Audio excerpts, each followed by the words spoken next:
তুমি রবে নীরবে হৃদয়ে মম, তুমি রবে নীরবে নিবিড় নিভৃত পূর্ণিমার নিশীথিনী সম। ৩ জুলাই ২০২৫ আজকের এই দিনে পৃথিবী ছেড়ে না ফেরার দেশে পাড়ি জমিয়েছিলেন দিয়াগো জতা। তবে পর্তুগাল তাকে ভোলেনি। ক্রোয়েশিয়ার বিপক্ষে জিতে রোনালদো গায়ে জড়ালেন দিয়াগো জতার জার্সি। একসঙ্গে সবাই মিলে দিয়াগো জতার জার্সি নিয়ে ছবি তুললেন, জানান দিলেন জতা আছেন সবার মাঝেই। রাউন্ড অফ 32 এর ম্যাচে ক্রোয়েশিয়ার বিপক্ষে ২-১ ব্যবধানে জয় পেয়েছে পর্তুগাল। এই জয়ে শেষ ১৬তে পৌঁছে গেছে রোনালদোর দল। টরন্টো স্টেডিয়ামে এক ব্লকবাস্টারের মুখোমুখি হয়েছে গোটা বিশ্ব। নে, ২ বেলা খাবি। ফ্যান্টাস্টিক নিমক হালাল সল্টেড বিস্কুট। ম্যাচের শুরু থেকেই দারুণ ডিফেন্ডিং করে পর্তুগালের আক্রমণ রুখে দিতে থাকে ক্রোয়েশিয়া। প্রথমার্ধ শেষ হয় গোল শূন্য ব্যবধানে।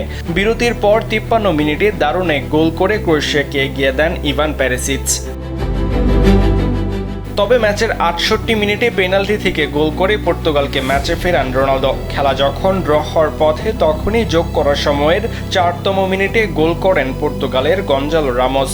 এরপর পর্তুগাল যখন জয় উদযাপন করার অপেক্ষায় তখনই ক্রোয়েশিয়ার গোল। শুরু হয় অন্য এক নাটকীয়তা। শেষ মুহূর্তে VAR এর সিদ্ধান্তে সেই গোল বাতিলও করা হয়। রুদ্ধশ্বাস জয় পায় পর্তুগিজরা। এবার শেষ ১৬তে রোনালদোদের প্রতিপক্ষ স্পেন।